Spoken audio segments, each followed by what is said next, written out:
Spark users, Jen here. I'm going to take you through how to get started in Adobe Spark. Open up a new Chrome tab and just simply search for Adobe Spark. All the websites that we're going to use are Web 2.0 and don't need any cost associated with them.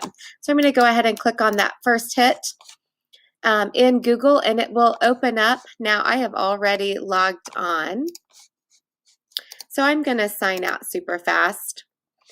And you'll see, I love the term called visual stories, transform ideas into stunning visual stories.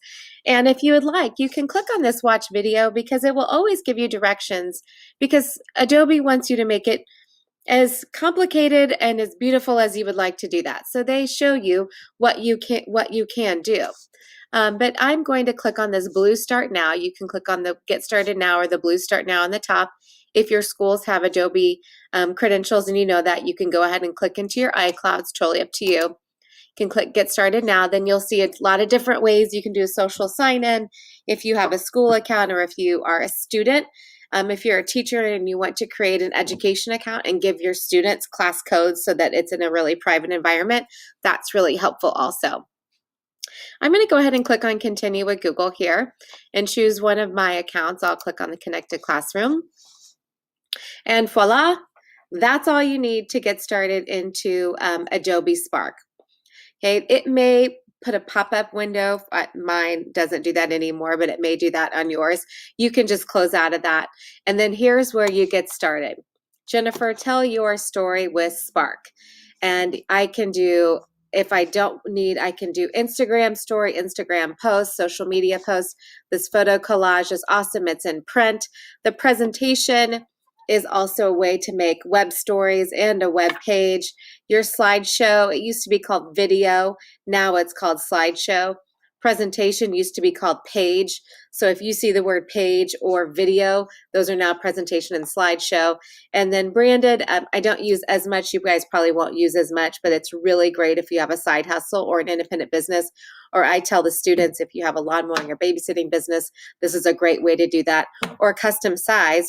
And you have to click on everything in order to open up the world, right? So when I click on custom size even, look at all the amazing size. It will tell me, and I can choose inches instead of pixels if I'd like, because I know a lot of things about design, but I can't off the top of my head rattle how many pixels everything is in terms of inches. So I changed that from pixels to inches. You can go to standard if you know you need something for even a part of your video. If you're making an ebook for students, here is a slide. For example, this is the exact size of a Google slide. So I want you guys to take a couple minutes to click through all of the different options. Letter, poster, card. This is if you were going to print. A social post gives you that exact ratio, because now you can do portrait. You can do a 4:3 ratio inside Instagram. And then it also gives you popular ways to do that. If I want to go back to the home page, I can use this little X on the upper right hand corner and it will take me back to where I was.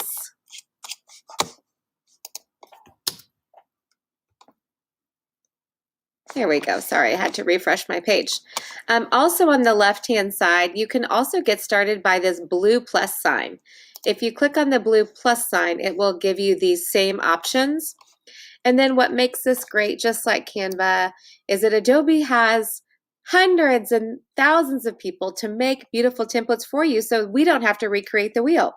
So you can start from a beautiful template. And if I click on Explore All Templates, there are over 35,000 templates to choose from. So if I wanted to do a back to school, look at these cute graphics that are already started for me. Even in, they can be a presentation, some of them are videos, some of them are stagnant images, or static images, excuse me. And then I can always click on that Spark logo on the upper left-hand corner or go back to the home and I'm back to where I'm started. And it's really intuitive. So, okay, so Adobe says, hey, let's start with a project. So you click on Create a Project. And it says, what do you want to do? Do you want to make a graphic, which would be more like a post? Do you want to make a web page, which is your presentation?